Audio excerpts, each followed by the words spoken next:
আসসালামু আলাইকুম। মুসলিম ইতিহাসের সবচেয়ে বিস্ময়কর এবং তাৎপর্যপূর্ণ যুদ্ধ হল বদরের যুদ্ধ। এই যুদ্ধে মুসলমানদের সাথে একত্রে যুদ্ধ করেছিলেন 1000 ফেরেশতা। এই যুদ্ধে ঘটে যাওয়া বিস্ময়কর অজানা কিছু ঘটনা জানতে চলেছেন এই ভিডিওতে। তাই আপনাকে অনুরোধ করব ভিডিওটি একটুও না টেনে শেষ পর্যন্ত দেখার জন্য। ভিডিওটি ভালো লাগলে লাইক করবেন, আর যদি আমাদের চ্যানেলে নতুন হয়ে থাকেন চ্যানেলটি সাবস্ক্রাইব করে বেল আইকনে ক্লিক করে রেখে দিন পরে আরো সুন্দর সুন্দর ভিডিও পাওয়ার জন্য। আর অবশ্যই ভিডিওটি কেমন লাগলো কমেন্ট করে জানাবেন। দ্বিতীয় হিজরির রজব মাসে নবী করিম সাল্লাল্লাহু আলাইহি সাল্লামের কাছে সংবাদ আসে কুরাইশদের একটি বাণিজ্যিক কাফেলা সিরিয়া থেকে আবু সুফিয়ানের নেতৃত্বে মক্কায় আসছে। এই সম্পদ মুসলমানদের বিপক্ষে কাজে লাগানোর আশঙ্কা। তাই নবী করিম সাল্লাল্লাহু আলাইহি সাল্লাম কাফেলার পিছু ধাওয়া করার আহ্বান জানান। সময় কম থাকায় বড়সড় প্রস্তুতির সুযোগ হয় নাই। মাত্র 313 জন সাহাবীকে সঙ্গে নিয়ে রাসূলুল্লাহ সাল্লাল্লাহু আলাইহি সাল্লাম বেরিয়ে পড়েন। তাদের কাছে ছিল 2টি ঘোড়া এবং 70টি উট। অস্ত্র হিসেবে ছিল 6টি লৌহবর্ম এবং 8টি তলোয়ার, আর কিছু খেজুরের ঢাল। সাহাবীরা সেই সীমিত বাহনে পালা বদল করে আরোহণ করে চললেন। এই খবর আবু সুফিয়ানের কাছে পৌঁছালে তিনি প্রচণ্ড ভয় পেয়ে যান এবং দ্রুত সাহায্যের জন্য মক্কায় লোক পাঠান। মক্কায় সংবাদ পৌঁছার সঙ্গে সঙ্গে আবু জাহেল 1000 সৈন্য নিয়ে মুসলমানদের বিরুদ্ধে রওনা হয়। তাদের সঙ্গে ছিল 100টি ঘোড়া এবং 700টি উট।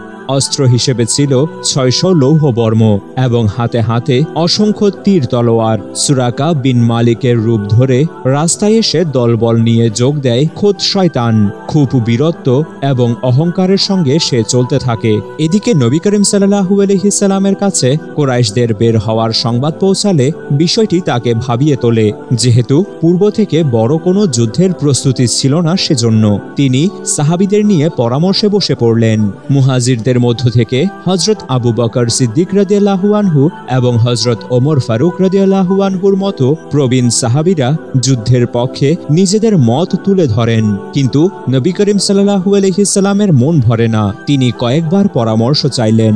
তৃতীয়বার আনসাররা বুঝতে পারেন নবী করিম সাল্লাল্লাহু আলাইহি সাল্লামের উদ্দেশ্য কি। তাই তাদের মধ্য থেকে সাদ বিন মুআজ রাদিয়াল্লাহু আনহু দাঁড়ান এবং বলেন, হে আল্লাহর রাসূল, আপনি সম্ভবত আমাদের দৃষ্টি আকর্ষণ করছেন। আল্লাহর শপথ করে বলছি, আপনি যদি আমাদের ঘোড়া ছুটিয়ে সমুদ্রে ঝাঁপ দিতে বলেন আমরা তাই করব। যেখানে যেতে বলবেন সেখানেই যাব। এমনকি বারকুল গামাত পর্যন্ত যেতে বললেও আমরা দ্বিধাবোধ করব না। বারকুল গামাত হল লোহিত সাগরের অপর প্রান্তের একটি অঞ্চলের নাম। অতঃপর আরেক সাহাবী হযরত মিকদাদ বিন আসওয়াদ রাদিয়াল্লাহু আনহু দাঁড়িয়ে জ্বালাময়ী ভাষণ দিলেন। তিনি বলেন, ইয়া রাসূলুল্লাহ, আমরা আপনাকে মুসা আলাইহিস সালামের অনুসারীদের মতো কথা বলবো না। তারা হযরত মুসা আলাইহিস সালামকে বলেছিল, আপনি এবং আপনার রব মিলে শত্রুদের সঙ্গে যুদ্ধ করুন, আমরা এখানেই বসে থাকব। বরঞ্চ আমরা বলছি, আমরা আপনার ডানে বামে সামনে ও পেছনে থেকেই যুদ্ধ করব। এবার নবী করিম সাল্লাল্লাহু আলাইহি সাল্লামের চেহারায় খুশির আভা ফুটে ওঠে। তিনি বলেন, তাহলে এবার আগে বাড়াও এবং সুসংবাদ গ্রহণ করো। আল্লাহ তাআলা আমাকে কাফেরদের 2 দলের একটির উপর বিজয়ের ওয়াদা করেছেন, আর আমি কাফের নেতাদের নিহত হওয়ার স্থানগুলো দেখতে পাচ্ছি। চলতে চলতে বদর প্রান্তরে 2 দলের সাক্ষাৎ হয়। সময়টি ছিল গ্রীষ্মকাল, আবার প্রথম রোজার মাস। এর আগে একাধারে মুসলমানেরা রোজা রেখেও কখনো অভ্যস্ত ছিলেন না। কয়েকদিনের ধারাবাহিক সফর, ক্ষুধা তৃষ্ণার যন্ত্রণায় সাহাবীদের মানসিক অবস্থা খুবই নাজুক হয়েছিল। বদরে যেখানে তারা স্থান নিয়েছিলেন সেটাও ছিল অত্যন্ত বালুকাময় জায়গা। অপরদিকে কুরাইশরা স্থান দখল করেছিল সবুজ শ্যামল ভূমিতে। অতঃপর শুরু হলো রহমতের বৃষ্টি। নবী করিম সাল্লাল্লাহু আলাইহি সাল্লামের সাহাবীরা ওই বৃষ্টিতে ভিজে শীতল পানি পান করে নতুন শক্তি লাভ করলেন। রাতে আরামের ঘুম হয়, ধুলি বালু ভিজে শক্ত হয়ে যায়, আর বৃষ্টির কারণে কুরাইশদের মাটিতে কাদা জমে যায়। রাতভর তাদের ঘুমাতে সমস্যা হয়। নবী করিম সাল্লাল্লাহু আলাইহি সাল্লাম সারা রাত জেগে নামাজ পড়েন এবং আল্লাহর দরবারে ফরিয়াদ করেন, আর দুর্বল অসহায় সাহাবীদের পক্ষে সাহায্য চান। ফজরের নামাজের পর সাহাবীদের নিয়ে দোয়া করেন। যুদ্ধ শুরু হওয়ার আগেও তিনি দোয়ায় মশগুল ছিলেন আর বলছিলেন, হে আল্লাহ, আপনি যে ওয়াদা করেছিলেন আজ তা পূরণ করুন।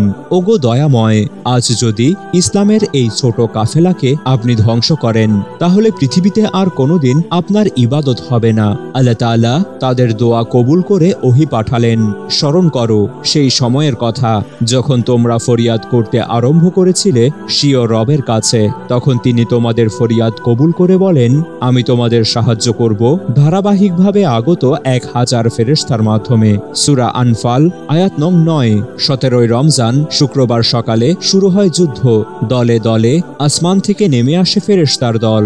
শয়তান তার দলবল নিয়ে পালিয়ে যায়। পরাজিত হয় দুশমন, বিজয় লাভ করে মুমিনরা। কাফেরদের 70 জন বন্দী হয়, 70 জন নিহত হয়। আবু জাহেল, উতবা এবং সাইবার মতো মক্কার বড় বড় কাফের নেতারা প্রাণ হারায়। মুমিনদের মধ্যে শহীদ হন 14 জন।